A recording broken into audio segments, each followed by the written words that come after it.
hermanos, en el libro de Nehemías, ahí donde estamos, por favor, estamos mirando la situación grave en la que se encontraba el reino, el reino de Judá, porque es el reino del sur, y abocándonos especialmente a la situación, ¿verdad?, que se estaba viviendo en ese tiempo de Nehemías. Ahora, yo quiero retomar nada más un poquito el asunto para que volvamos al tema. Nehemías, les dije ayer, un buen ejemplo para ayudarnos a prepararnos para la defensa de nuestra familia. Un buen ejemplo, un buen siervo. Recordemos un poquito. Jerusalén, la capital de Judá, había sucumbido ante la invasión de Nabucodonosor, el rey de Babilonia. Todo lo que había sido un reino esplendoroso, glorioso, estaba en ruinas. La hermosa provincia, como les decía ayer, había quedado, ¿verdad?, mucho que desear. Ni la sombra de lo que el Salmo 48 nos dice. ¿Por qué? ¿Por qué pasó todo eso? Y se lo pongo de esta manera. Iglesias que hoy vemos florecientes, iglesias, familias que hoy pueden estar florecientes, sirviendo a Dios, gozando de las bendiciones de Dios.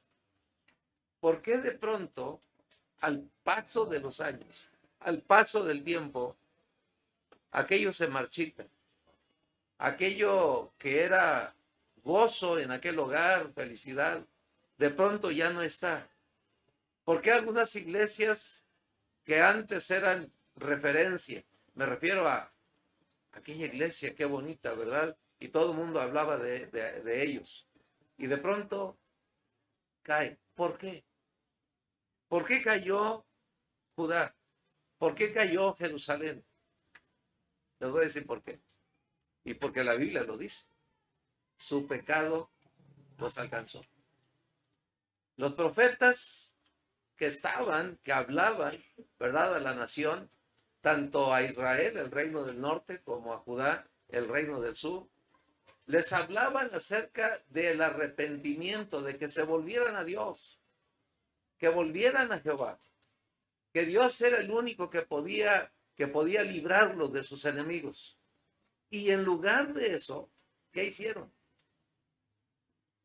Se alejaron.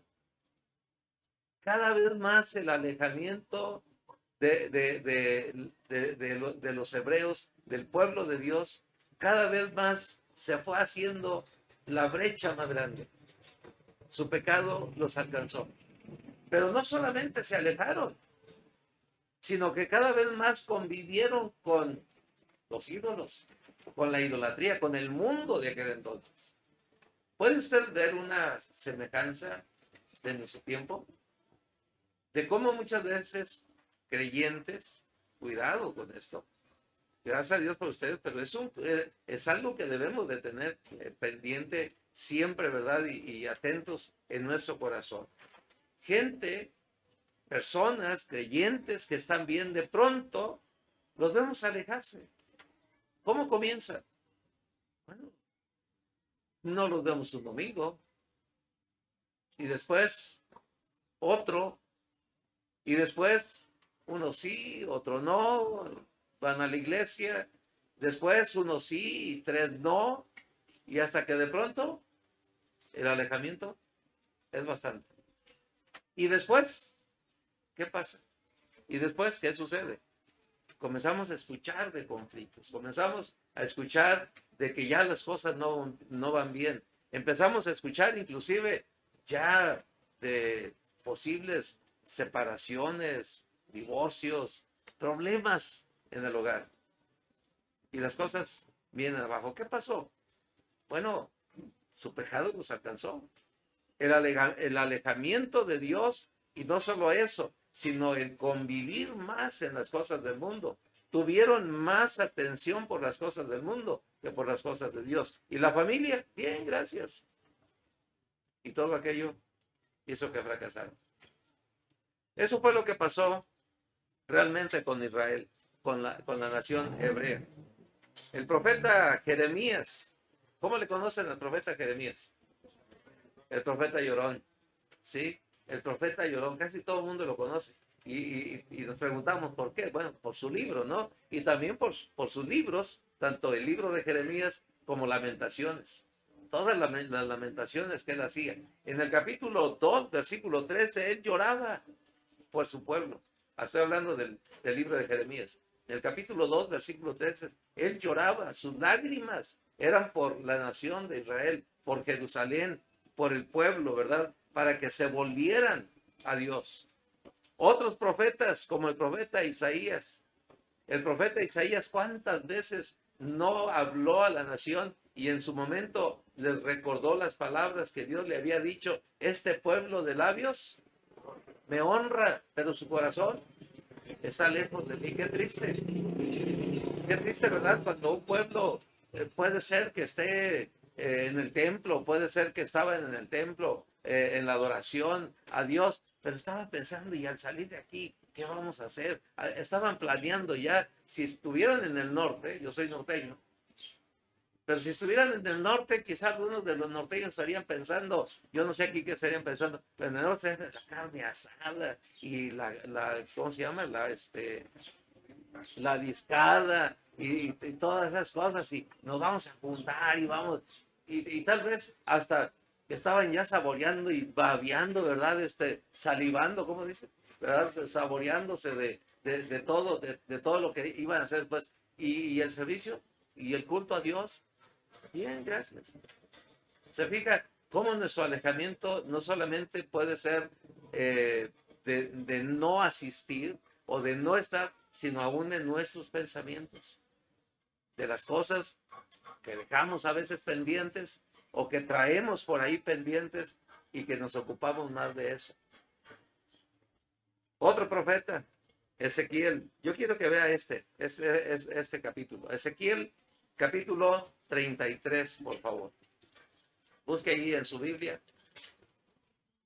El profeta Ezequiel, capítulo 33. Mire lo que dice este libro. ¿Lo tiene?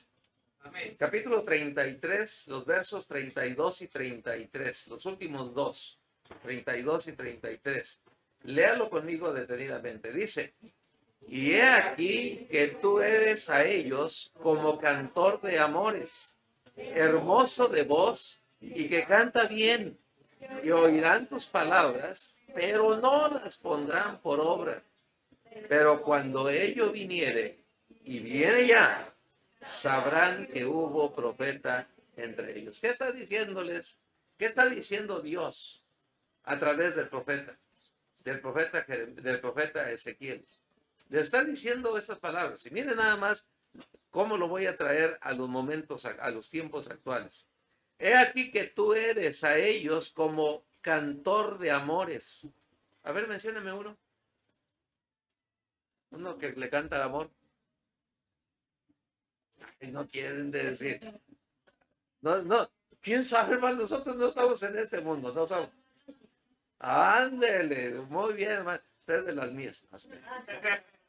Muy bien. Hermano, ya agarraron la onda así. O sea, esos que les cantan al amor. ¿Sí? Armando Mansell. José. ¿Quién más? ¿Eh?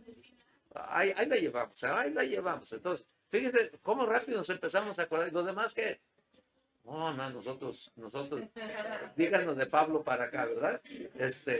Bueno, el asunto es, dice el profeta, que Dios les dice, he aquí tú eres para ellos como cantor de amores.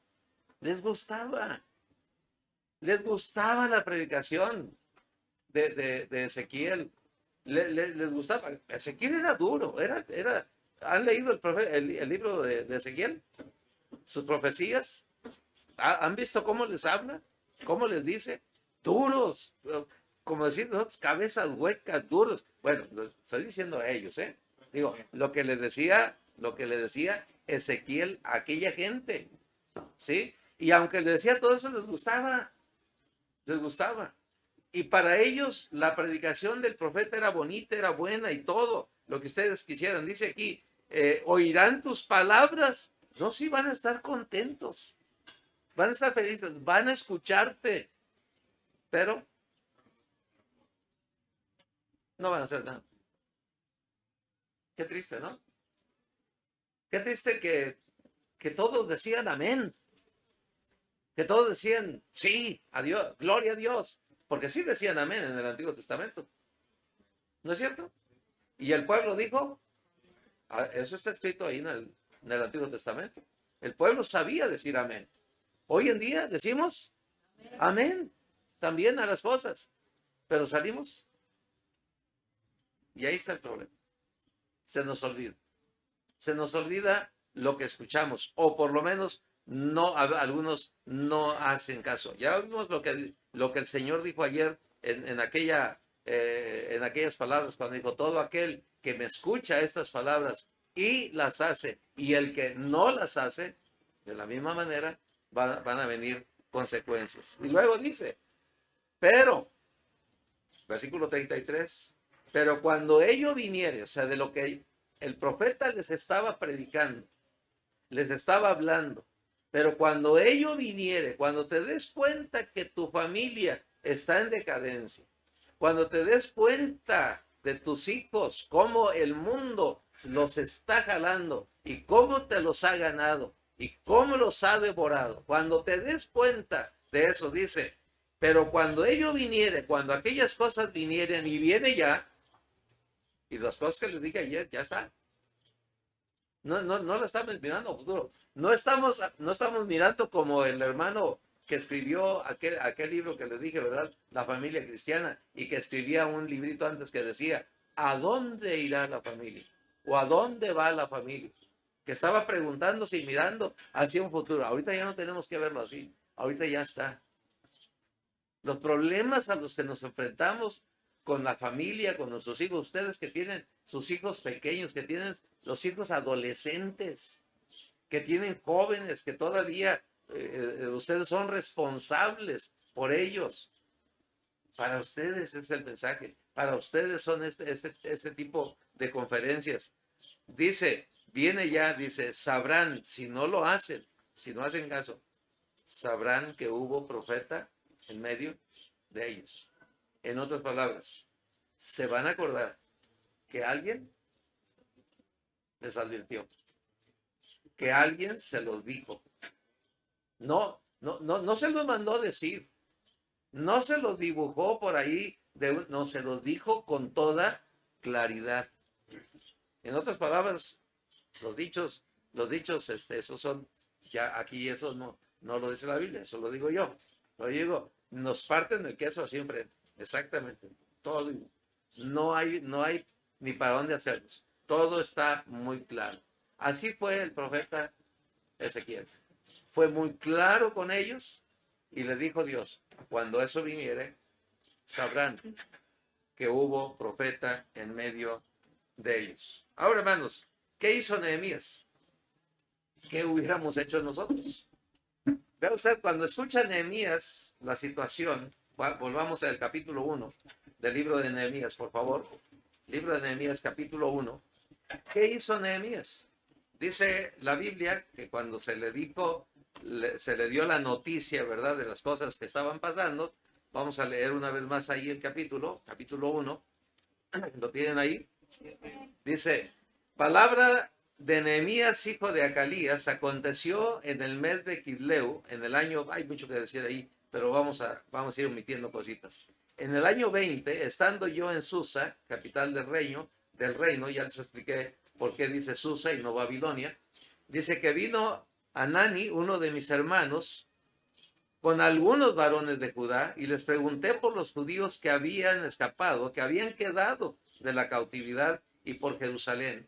Y me dijeron, el remanente, los pocos que quedaron, los que quedaron de la cautividad allí en la provincia, están en gran mal y afrenta, y el muro de Jerusalén derribado, y sus puertas quemadas a fuego. Oiga, la noticia está para primero noticias. ¿no es cierto? Está para las noticias del día, para encabezar cualquier noticiero, ¿verdad? Estaría ahí al frente. Todo lo que le está diciendo es trágico, es difícil. Dice, cuando oí estas palabras, y aquí hay algo muy importante, las escuchó, cuando oí estas palabras, me senté y lloré. Ahora, ¿usted qué hubiera hecho? Yo me acuerdo cuando ahí en el Instituto Bíblico, donde estudiamos, el hermano Gregorio estudió ahí también, yo estudié allí hace muchos años, y recuerdo que allí el instituto es como una especie de valle, ¿verdad? Que los vientos soplan cuando vienen de la parte de donde está el mar, ¿no? Del lado donde viene el mar, porque sí viene el lado de Tampico, Tampico, Tamaulipas. Los vientos soplan muy fuerte. Y nosotros teníamos dormitorios que eran dormitorios de lámina de esta, eran como unos gallineros. O bueno, ¿a ti no te tocó? Bueno, estoy hablando del siglo XVIII, ¿verdad? Pero eran así. Y a nosotros sí nos tocó. Entonces, en una ocasión, vinieron los vientos muy fuertes y volaron los techos y volaron los techos del dormitorio de las señoritas también, la cocina y bueno, y es un desastre, ¿no? Lo que se conoce en esa zona como trombas. Ustedes han oído lo que es eso, ¿no? Vientos muy fuertes, lluvia muy fuerte y se llevó todo. Y el hermano Elías Salazar, pastor de la iglesia del Mante en aquellos años, que fue mi pastor y mi prefecto, era muy tranquilo. Ese era su carácter, muy tranquilo. Algunos dicen que era muy recio y todo eso. Pero el hermano era de no carácter, sino más bien de un temperamento muy, muy tranquilo. Entonces, eso pasó como eso de las 10 11 de la noche, lo que sucedió allí. Y entonces va y le lleva la noticia, fíjese bien, va y le lleva la noticia al hermano Harvey, al director del instituto, para decirle todo lo que había pasado, ¿verdad? Y me acuerdo muy bien de esto, porque le voy a decir la diferencia de Nehemías, lo que pasó con Nehemías y lo que pasó con el hermano Harvey. Va el hermano Elías y le dice, ya la noche, lógicamente se le hizo raro al director que el prefecto del instituto estuviera allí a las 11 y fracción de la noche, pues algo debió haber pasado. Entonces, la ciudad del Mante había sido también afectada, árboles habían caído y bueno, un montón de cosas. Entonces, el hermano Elías le dice el hermano Harvey, pues, ¿qué andas haciendo? Y le dice, pues hermano, vine porque, pues ya ves, se puso algo feo. Oh, sí, llovió mucho. Y también, dice, los vientos también fue, sí, aquí los vientos tiraron algunos árboles. Y dice hermano Elías, sí, allí en el instituto también pegó muy fuerte. Y sí, ¿y cómo fue? Dice, bueno, pues pegó por los dormitorios de los jóvenes y de las muchachas y por la cocina. Oh, sí, ¿qué más? Dice, bueno, pues se voló la mitad de los edificios. Y el hermano Javi dice, ¿cómo? Y en ese momento se levanta, ¿verdad? Todas ustedes, vamos para allá. ¿Cómo reacciona usted ante un desastre?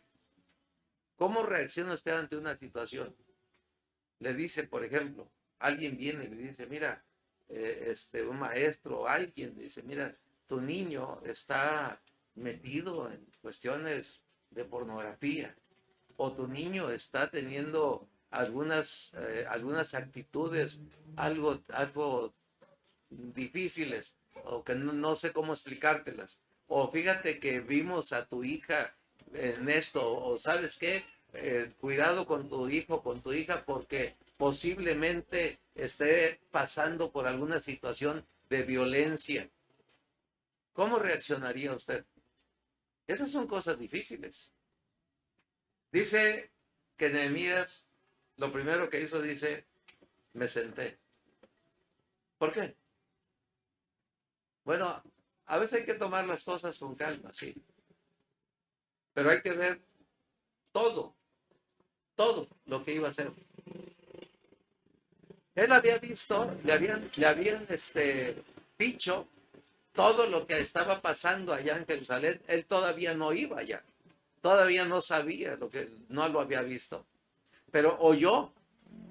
Pero no basta solamente con oír, hay que hacer algo. Y lo primero que él hizo fue sentarse y pensar, hay mucho que hacer, hay mucho trabajo. Y el asunto es, hermanos, a veces nosotros estamos ciertamente tan ocupados haciendo tantas cosas en la vida como padres, que nos olvidamos muchas veces. Le echamos un vistazo a los niños, ¿no? ¿Cómo vas? Bien. Y decimos, ah, pues él me dijo que bien. Sí, pero no tuvo la precaución de revisar si efectivamente iba bien, si va bien en la escuela, si va bien, cómo va su vida, si está revisando usted, si son una familia cristiana, si está usted revisando que sus hijos lean sus Biblias, que si oran, que si están creciendo en la vida espiritual, está revisando algunas de las cosas. No vaya a ser que después está tan ocupado que después tenga que sentarse para decir, ¿y ahora cómo le voy a hacer? Y ahora sí que ahora, ¿quién me, cómo dice? ¿Quién podrá defenderme? ¿Quién podrá ayudarme, verdad? No va a salir, no va a venir el Chapulín Colorado, ya se murió. Pero dice, me senté, y me gusta esa parte, dice, lloré. Pueden pensar, yo he visto padres que a veces llegan y dicen, pastor, necesito ayuda. Y antes de empezar a explicar y decir todo lo que están pasando y las situaciones dolorosas por las que están viviendo, a veces en el matrimonio, a veces con sus hijos, a veces con su familia, comienzan a llorar, porque las situaciones son difíciles. No tiene que llegar a eso. Él lloró y se dio cuenta de que la situación estaba siendo muy difícil. Dice, todo esto quisiera pasarlo más adelante, más detenidamente. Dice, e hice duelo por algunos días y ayuné y oré delante de Dios. Y aquí va el punto, hermanos. No solamente se trata de oír de lo que estamos, de lo que se está viviendo, de lo que está pasando. Tenemos que hacer algo. Nehemías nos enseña eso, prepararnos para la defensa de nuestras familias. Y aquí Nehemías comienza a hacer algo. Y mire, inmediatamente lo que él comienza a hacer, dice, y oré. La pregunta es, ¿ha orado usted?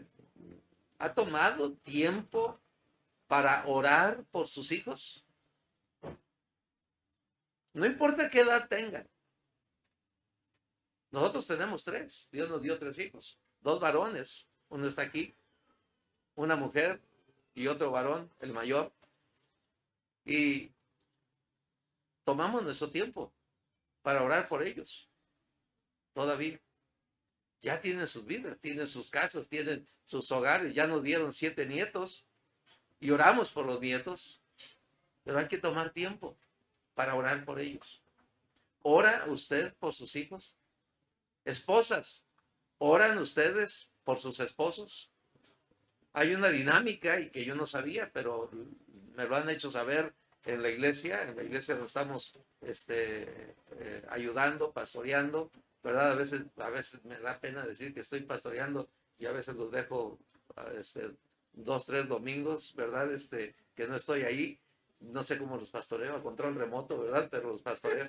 Estoy ahí mucho tiempo de la semana y fin de semana salgo a predicar a otros lugares, pero estoy con ellos, estoy con la iglesia y me han dicho, ¿verdad? En los tiempos de oración que tenemos juntos, me han dicho que ellas tienen, las hermanas se tomaron de hacer un grupo de mujeres y están orando específicamente un día de la semana a una determinada hora del día, están orando por sus esposos específicamente.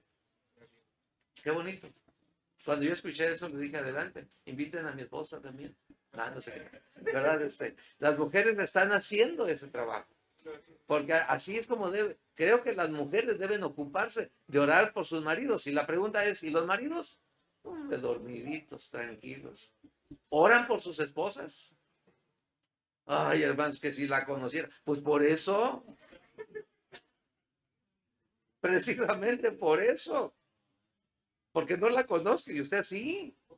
Entonces usted ore por ella, ore por sus hijos. Ay, es que tengo un muchacho, hermano, que no. ¿Y por qué no lo ha llevado con el que sí puede? ¿Por qué no lo ha puesto en las manos de Dios? Había una hermanita que no podía con una chamaquita flaquita, así, delgadita, chaparrita, y yo creo que mi hijo y mi esposa van a acordar de aquella muchacha menudita. No podía con ella. Y dije, ¿qué va a hacer cuando esta comience a engordar y comience a crecer?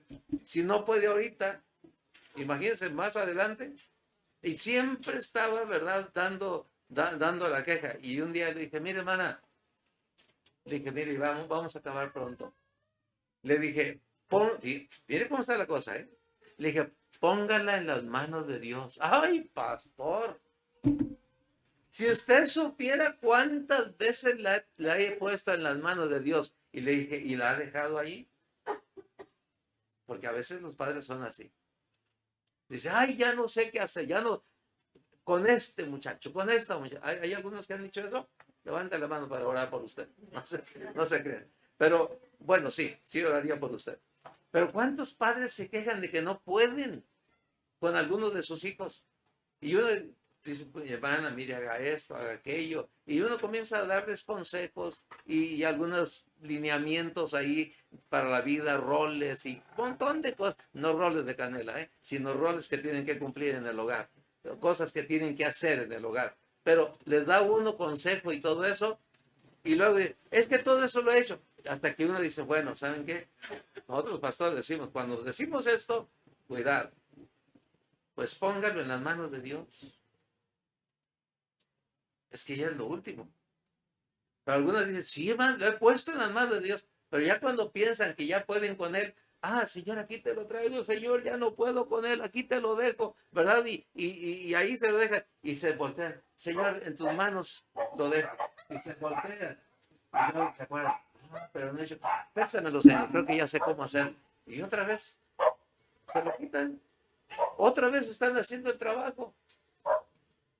¿Sabe lo que significa ponerlo en las manos de Dios? Déjalo ahí y deje que Dios haga con él lo que Dios quiera. ¿Y sabe lo que dice la Biblia? ¿Sabe lo que dice la Biblia? Horrenda cosa es caer en las manos del Dios vivo. Cuando yo le dije esto a la hermana, me dijo, sí, hermano, pero yo siempre se lo pongo en su mano. Le dije, déjela ahí. Pues yo creo que sí lo voy a hacer. Le dije, nada más una cosa, acuérdese. Dios dice, horrenda cosa es caer en las manos del Dios vivo. Ay, no, hermano, es que yo la quiero muy. Bueno, pues siga de todos adelante, pasándola como quiere pasarla. No quiere que Dios la arregle, pues entonces usted no ha podido hacer nada tampoco, pues siga pasándola igual. Cuidado, hermanos. Mire, estamos orando. Nehemías lo que hizo fue orar por la gente. Orar por las personas. Y a mí me encanta eso, porque dice, cuando escucha todas las noticias, dice, hice duelo por algunos días, note usted la persistencia, ayuné, note usted el sacrificio, se sacrificó con la oración delante de Dios, y luego dice, y oré delante del Dios de los cielos, versículo 5 dice, y dije, te ruego, oh Jehová, Dios de los cielos, fuerte, grande y temible, que guarde el pacto y la misericordia a los que le aman y guardan sus mandamientos. ¿A quién estaba orando Nehemías? Al Dios grande, al Dios que puede hacer las cosas. ¿Usted cree que Dios puede cambiar si hay algo que está pasando en su hogar, en su familia, en este mismo momento? Si algo está difícil, si están luchando con algún problema en su matrimonio, si están luchando con alguna situación difícil con algunos de sus hijos, ¿usted cree, tiene la confianza y tiene la fe, la seguridad de que Dios puede hacer algo con ello, con esas cosas? ¿Sí o no? ¿Lo cree o no lo cree? ¿Sabe que Él es todopoderoso? ¿Sabe que Él puede hacerlo? Ese es el punto. Porque saben, hermanos, que a veces oramos a Dios, pero a veces no tenemos esa confianza y no creemos que Dios puede hacer todas estas cosas. Nehemías tomó en serio la oración. Y la oración, hermanos, es una de las primeras cosas que tenemos que hacer para defender a nuestra familia. ¿Sabe usted? La oración defiende a nuestra familia no solamente de lo que pueda estar pasando en su derredor y las cosas a las que se está enfrentando en este mundo, sino aún también podemos orar, porque Santiago dice que la oración de fe y la oración eficaz del justo puede mucho. ¿Y hasta de qué puede? Pues hermanos, aún la oración puede librarnos del lazo del cazador. ¿Y quién es el cazador? Satanás. Pero Dios es más poderoso. Así que tenemos que aprender, hermanos, a poner en las manos de Dios. La oración debe ser un servicio de parte de nuestro corazón. Y mire, a Nehemías, si usted lee el libro de Nehemías con detenimiento, vaya enumerando todas las veces que encuentra a Nehemías orando. No tengo el tiempo para hacerlo ahorita, pero se lo dejo de tarea.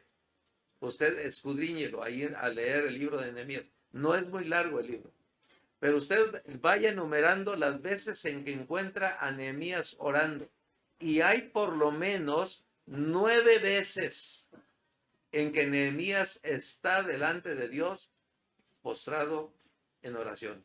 Cuando vienen las dificultades, cuando viene lo difícil, inclusive cuando vienen los enemigos del pueblo de Dios y tiene que enfrentarlos, cuando se enfrenta a la situación de que quiere ir a Jerusalén, no sabe cómo hacerlo, él no acude inmediatamente al rey. Quiero hacerle una pregunta. ¿Tendría Nehemías confianza con el rey? ¿Tendría Nehemías confianza con el rey? Sí, era su copero. Y saben ustedes que para que un hombre fuera copero del rey, ¿qué es copero del rey? Era el que le ofrecía, el que llenaba la copa, sí, llenaba la copa para que el rey bebiera. Pero atención, antes de que el rey bebiera de ese vino, por eso era su copero, porque antes de que el rey bebiera de eso que él servía en la copa, él primero lo probaba delante del rey y después servía la copa del rey para que si por alguna razón alguien quisiera envenenar al rey, poner algo en el vino que él tomaba, lo tomaba primeramente su copero. Y muere el copero, pero viva el rey. De ahí venía la frase, viva el rey. Había una gran confianza, porque el copero estaba, como quien dice, arriesgando su vida cada día por su rey. Esa confianza era una confianza estrecha. Había mucha confianza. Así que, hermanos, cuando Nehemías se entera de toda la situación, aunque él tuvo toda la confianza para ir delante del rey, ¿delante de quién fue? Del Rey de Reyes y Señor de Señores.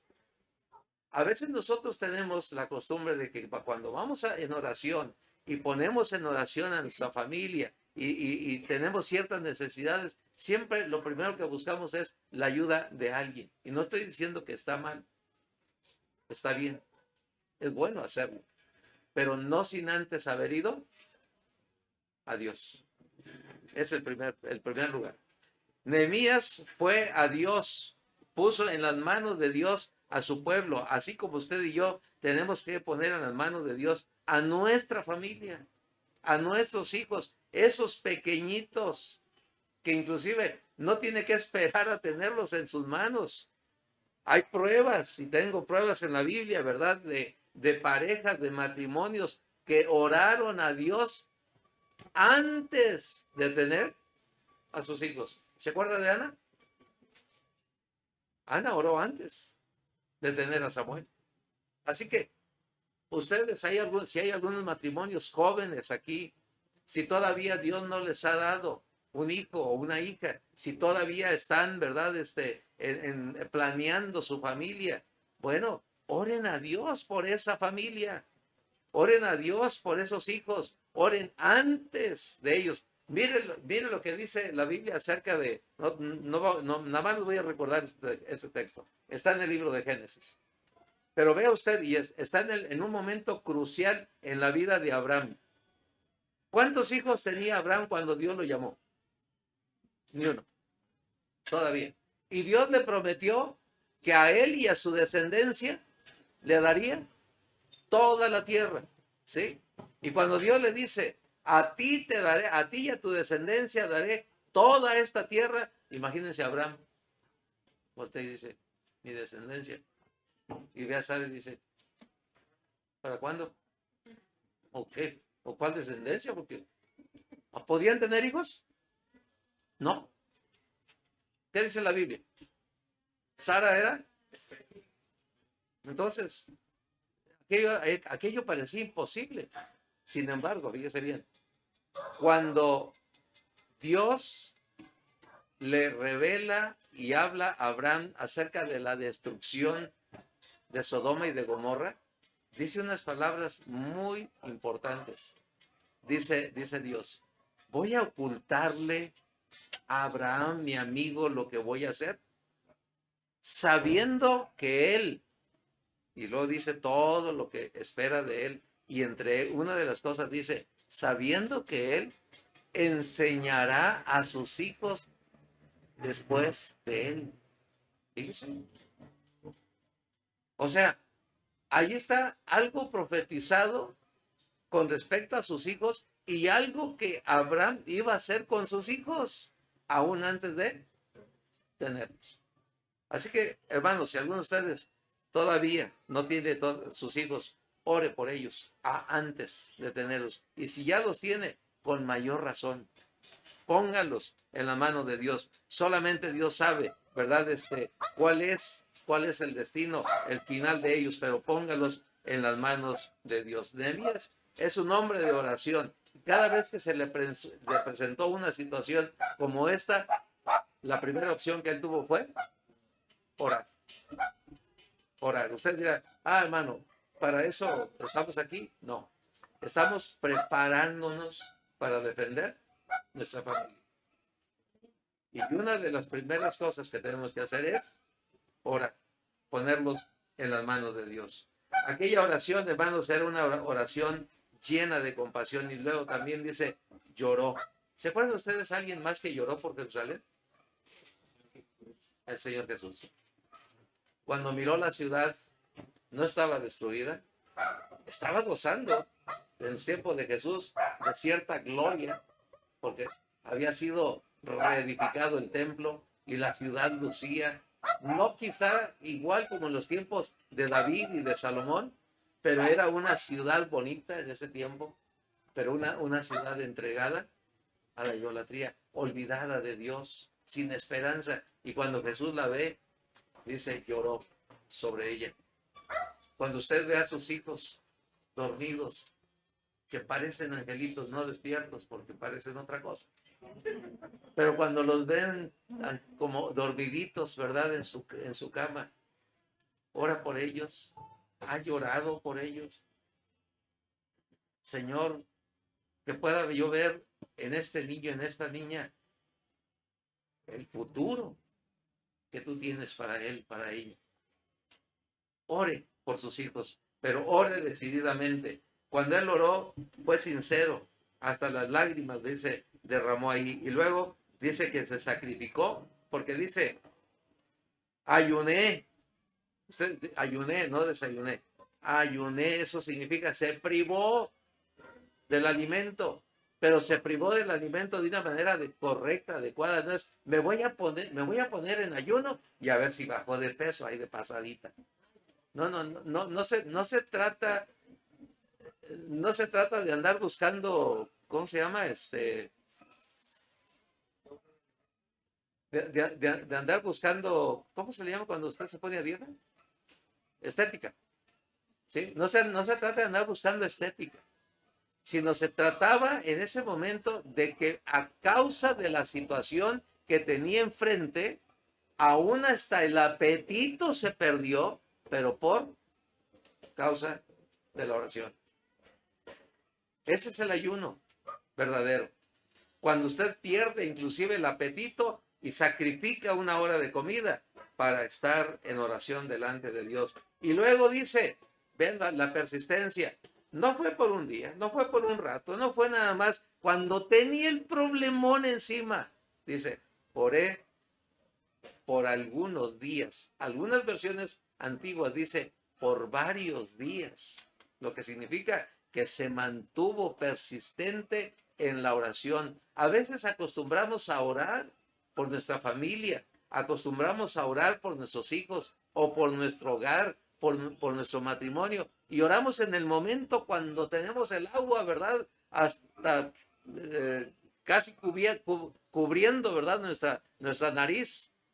No sabe, ya no hallamos cómo respirar, y es entonces cuando oramos. Pero mire, el punto es orar y mantenernos en la oración. Es persistir en ello.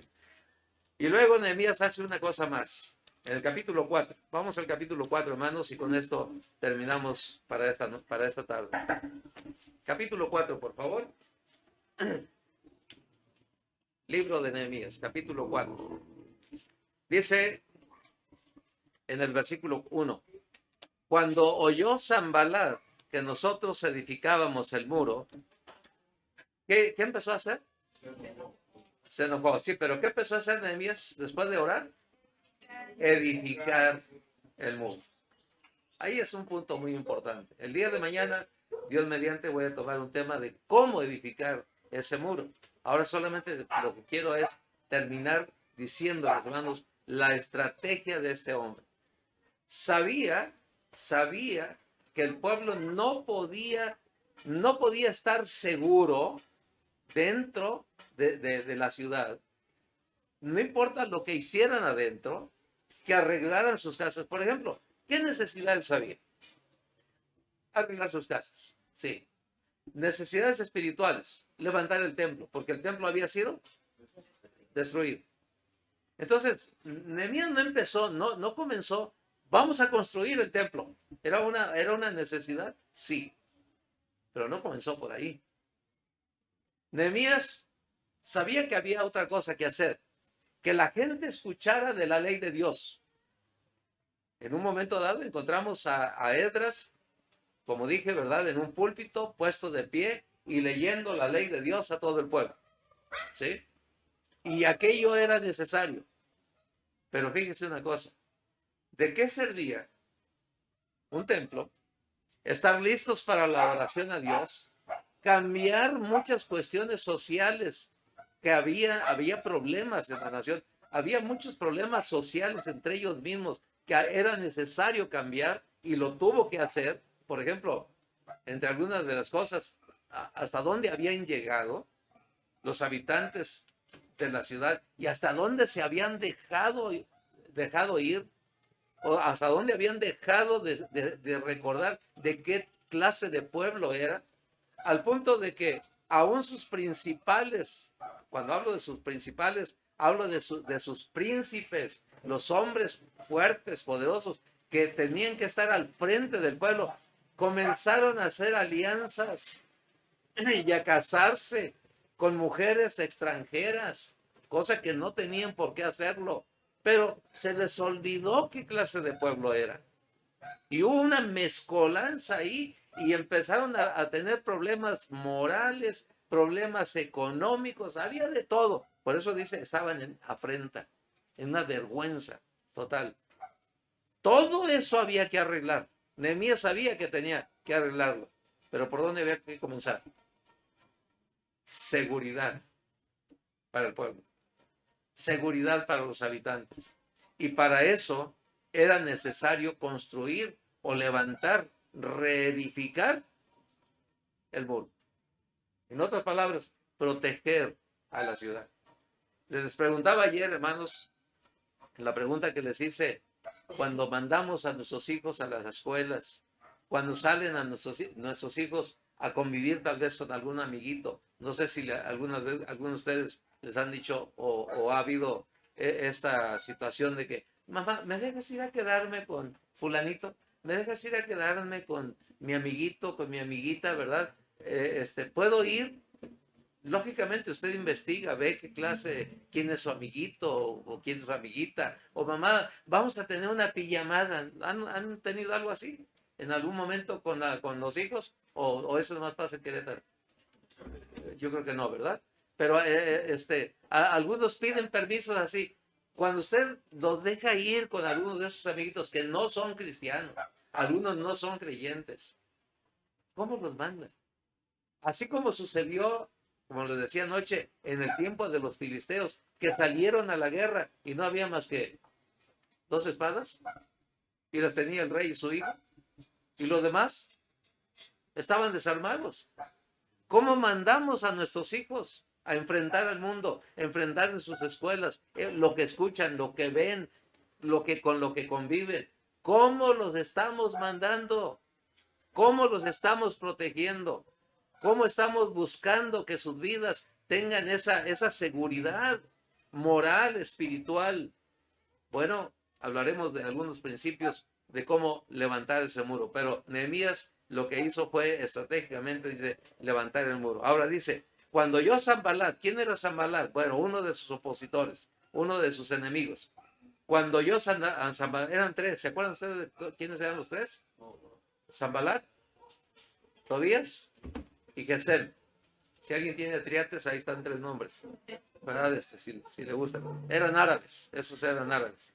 Pero no, ni le ponga porque ni sabe el significado. Mejor así lo dejamos. Cuando yo Sanbalat, que nosotros edificábamos el muro, se enojó, claro. Los enemigos cuando escuchan que los padres están poniendo barreras, están poniendo un cerco, están protegiendo a sus hijos, los enemigos no se van a quedar muy quietos y muy conformes y no le van a celebrar una fiesta y va a decir, qué bueno que estás preparando a tus hijos y que para que no les podamos hacer nada. No, va a haber enojos, va a haber críticas, va a haber de todo. Dice, se enojó y se enfureció en gran manera e hizo escarnio, se empezó a burlar de ellos. Dice, hizo escarnio de los judíos y habló delante de sus hermanos y del ejército de Samaria. O sea, lo escucharon, ¿verdad? Todos los enemigos, el ejército de Samaria, y dijo, ¿qué hacen estos débiles judíos? Es como decir, ¿y estos cristianos qué están haciendo ahora? ¿Verdad? ¿A poco piensan que con la oración, ya con eso ya van a proteger a su familia? ¿A poco piensan que con enseñarles cosas de la Biblia, ya con eso ya van a estar libres? Bueno, esas son las burlas de nuestros enemigos hoy en día. Y hacen escarnio. A veces toman inclusive hasta escrituras, palabra de Dios, y las tuercen. La Biblia dice para su propia perdición. Pero ellos las tuercen para burlarse del cristianismo. Tenemos que estar preparados para todo eso. Y dice que habló delante del ejército de Samaria y dijo, ¿qué hacen estos débiles judíos? ¿Se les permitirá volver a ofrecer sus sacrificios? ¿Acabarán en un día? Lógicamente estaba exagerando. No iban a acabar en un día el muro. ¿Resucitarán de los montones del polvo las piedras que fueron quemadas? Pues lógicamente que no iba a ser así tampoco. Y luego dice, y estaban también, estaba junto a él Tobías, amonita, el cual dijo, fíjense, este fue más allá, cómo se burló. Dice, lo que ellos edifican del muro de piedra, si subiera una zorra, lo derriba. Y al decir esto, ¿qué piensa usted? Porque lo dijo públicamente. ¿Qué piensa usted que se escuchó? Imagínelo. Carcajadas, burlas, escarnios. Se rieron todos. Una zorra va a tirarles todo ese muro. ¿Y usted cree que lo iban a hacer? ¿Cree que una zorra podía tirar el muro? Pues claro que no. Eso era ilógico. Totalmente ilógico.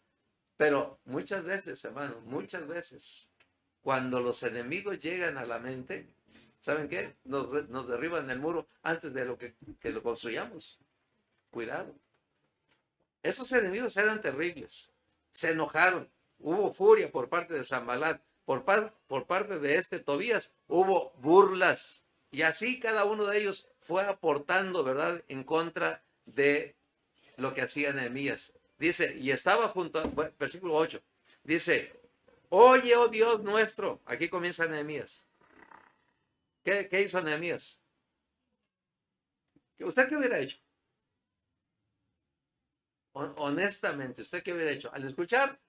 Al ver el enojo de Sanbalat, al ver las burlas o escuchar las burlas de Tobías, ¿usted qué hubiera hecho? Yo le voy a decir lo que yo hubiera hecho. Ya se imagina, ¿no? Yo hubiera ido con el famoso Tobías. ¿Qué dijiste? Lo agarro así del cuello y lo levanto aquí. ¿Sí? ¿Qué fue lo que dijiste? Y el otro, y no te suelto hasta que me digas qué dijiste. Eso lo hizo Nehemías. Hay mucho que aprender, ¿verdad? A veces cuando vemos tantas cosas así, ¿sabe a mí qué me dan ganas de hacer? Cuando veo situaciones reprobables, que por cierto, la primera vez que me pasó en una estación del metro en la Ciudad de México, una estación nice porque estábamos en la zona rosa, ¿sí? Cuando los que no han ido, ni vayan, pasen y pasen. Pero cuando pasé por ahí, por la zona rosa, vi dos hombres, pero estaban trenzados, tantos, y los vi, ya eran hombres, bigotones. Dije, y luego si comieron menudo, imagínense los bigotes llenos de menudo. La verdad, sentí náuseas y ganas de vomitar. ¿Y saben lo que me hubiera gustado? Si hubiera podido hacerlo, lógicamente no lo hubiera hecho. Pero ¿cómo no traigo una 45 kilos de eco, verdad? Pero de verdad, eso es lo que uno piensa y cree que así debe ser. No, ahora, los odio, no. Por eso me decía aquel que era homofóbico, no. Porque yo sé que Dios ama al pecador y Dios puede perdonar a ese tipo de gente. Dios quiere perdonarlos y Dios quiere salvarlos y Dios quiere transformarlos, ¿sí o no? Dios quiere hacer cambios en ellos, pero cambios, no que sigan viviendo en su pecado. Dios quiere hacer cambios. Y de eso yo no tengo ningún problema. Yo sé que Dios puede cambiar. ¿Y cómo sé que Dios puede cambiarlos? Porque la Biblia dice, el apóstol Pablo dice en 1 Corintios, dice, y esto erais algunos. Cuando habla acerca de los que se echan con varones, los afeminados, cuando habla de ellos dice, y esto erais algunos. ¿Algunos de quiénes? De lo de la iglesia de Corinto. Estaba hablando de eso. Dice, pero ya habéis sido santificados, ya habéis sido lavados, ya habéis sido transformados, perdonados. Ya Dios había hecho una obra grandiosa con ellos de transformación. Yo creo en eso. Estuve en la ciudad de Parral, en Chihuahua, y ahí tuvimos una campaña. Recuerdo que fue desde entonces dando en campañas. Imagínense, ya estamos hablando de muchos años atrás. Pues estuvimos ahí en Parral. Conocimos a un varón, a un hombre, que cuando fuimos a su casa nos invitó a cenar. Fuimos a su casa y su casa bien arregladita y todo. Y bueno, nosotros decíamos, ¿a qué horas aparece? ¿O quién será la hermana? La esposa, lógicamente. Porque la casa estaba impecable. ¿Sí? Y entonces, no, él era el que nos invitó a cenar. Nada más. Y entonces, después nos cuenta, ¿verdad?, la historia. Él en Parral había sido una persona que practicaba la homosexualidad en el pueblo. La gente lo conocía. Pero un día, Cristo llegó a su vida. un día escuchó el mensaje de salvación en la primera iglesia bautista de Parral. Un día el Espíritu Santo penetró su corazón y él vino a los pies de Cristo. Se arrepintió, cambió, completamente un hombre nuevo, diferente. No lucía como lo que antes era, lucía como todo un varón. Y andaba una hermana ahí muy pegadita a él y dijo el pastor, andan ya pensando en casarse y formar un hogar. Y me acordé, esto erais algunos. Dios puede cambiar y transformar la vida. Lo sabemos porque eso es verdad. Dios lo promete. Ahora, hermanos, cuando uno piensa en esas cosas, lógicamente a uno, da coraje, pero de que uno sabe que Dios es misericordioso y que Dios sabe hacer mejor las cosas que nosotros, Él las hace. Aquí encontramos a Nehemías enfrentándose al enojo de Sanbalat, a las burlas de Tobías, y luego más adelante entra también en acción el famoso Gesem, pero luego dice en el versículo 5, no cubras su iniquidad ni su pecado sea borrado delante de ti, lo que estaban haciendo estos enemigos, dice, porque se airaron contra los que edificaban. Y dice el versículo 6, ¿se detuvo, hermanos? ¿Se detuvo Nehemías con todo eso? ¿Qué dice? Edificamos pues el muro y toda la muralla fue terminada hasta la mitad de su altura, porque el pueblo tuvo ánimo para trabajar. Le pregunto a usted, ¿tienen ánimo para trabajar por sus familias y edificar un muro alrededor de ellos espiritualmente? Es cansado, es difícil, pero hay fruto, hay resultado. Dice, tuvieron ánimo para trabajar. Hermanos, yo quiero leerles estos textos que tengo aquí. Dice 1 Pedro 5, 8. Anótelos si quiere, los textos. Y con estos termino. Dice el apóstol Pedro, sed pues sobrios y velad, porque vuestro adversario, el diablo, anda alrededor buscando a quien devorar. El diablo no duerme, busca, siempre está buscando las partes, los lugares más débiles. Y recuerde usted, cuando Nehemías fue a revisar los muros y la ciudad, encontró lugares muy débiles donde tenía que reforzar ahí, ¿verdad? Sus fuerzas. Dice el capítulo 12 de Lucas 12:39. Dice, pero sabemos esto, que si supiera el padre de familia, dice Jesús, a qué hora el ladrón había de venir, velaría ciertamente y no dejaría minar su casa.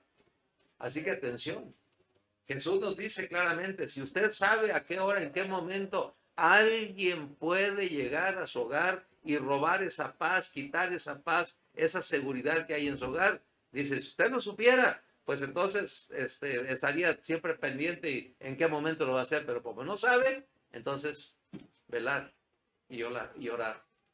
Velar y orar, y orar. Dice Mateo 13, 24 al 27, dice, le refirió otra parábola diciendo, el reino de los cielos es semejante a un hombre que sembró buena semilla en su campo. Vean eso. Pero mientras dormían los hombres, los que cuidaban el campo, vino su enemigo y sembró cizaña entre el trigo y se fue. Y cuando salió la hierba y dio fruto, entonces apareció también la cizaña. Entonces vinieron los siervos del padre de familia y le dijeron, Señor, ¿no sembraste buena semilla en tu campo? ¿De dónde pues tiene cizaña? Ok, usted tiene su familia. Usted es cristiano, es cristiana. Usted como esposa, son cristianos. Tienen un campo donde están sembrando en sus hijos y están sembrando cosas buenas. Espero. Están sembrando la palabra de Dios en sus vidas, en sus corazones. Escúchenme, hermanos, por favor. Escúchenme esto que les voy a decir. Pongan atención. No se atengan, no esperen que solamente los maestros, gracias a Dios, por los maestros de escuela dominical o por los maestros de clase de los niños, den gracias a Dios por ellos, por el tiempo que pasan con sus hijos, enseñándoles, proveyéndoles de la palabra de Dios. Allí están. Y yo veo algunos niños que vienen hasta temprano, llegan temprano, ya va a comenzar. Qué bueno que les gusta estar ahí. Gracias a Dios por ello. Den gracias a Dios por esos maestros. Pero ellos no son los responsables por enseñarles la palabra de Dios a sus hijos. Los responsables son ustedes, en su casa, ustedes en su hogar, ustedes antes de que sus hijos vayan a dormir o cuando se levanten, porque esto es lo que dice la palabra de Dios. Enseñarás a tus hijos, mañana lo veremos más detenidamente, enseñarás a tus hijos andando en el camino, andando en el campo, cuando salgas, cuando te levantes, cuando anocheces, a todas horas, tú eres el responsable de enseñarlo. Así que, dice usted, mi campo no enseñé cosas buenas, sí, pero acuérdense que sus hijos salen. ¿Quién siembra esa semilla mala? ¿Quién siembra esa cizaña? De pronto usted ha escuchado de pronto a su hijo, a su hija decir algo y dice, oye, ¿y eso dónde lo aprendiste? Hay un enemigo que siempre está sembrando. Por eso hay que cuidar. Por eso, hermanos, hay que prepararnos para la defensa de nuestras familias. ¿Estamos listos, hermanos, para defender nuestra familia? ¿Está listo para defender su familia? ¿Está listo? ¿Están listos, hermanos, para con ánimo trabajar en sus familias y darles una seguridad? No permita que el mundo le arrebate lo más precioso que tiene en sus manos, que son sus hijos. No permita. Luche hasta el final. Yo he escuchado que algunos, especialmente las mamás, dicen, yo por mis hijos voy a luchar como fiera. Y sí, hay algunas que trabajan y hacen tantas cosas por el bien de los hijos. Y espiritualmente y moralmente, muchas veces, el pastor, o la esposa del pastor, o los maestros de escuela dominical, los que están encargados, allá que, escúchame una cosa, ¿cuántas horas pasan sus hijos en las cosas de Dios en la iglesia? ¿Domingo? 1 hora. Si vienen en la tarde, 2 horas. Si hay clase en la mitad de semana, otra hora. ¿Cuántas horas en total? 3. ¿Cuántas horas los tiene usted en la casa? Ahí es el punto. Esa es nuestra responsabilidad. Oremos, hermanos, en esto.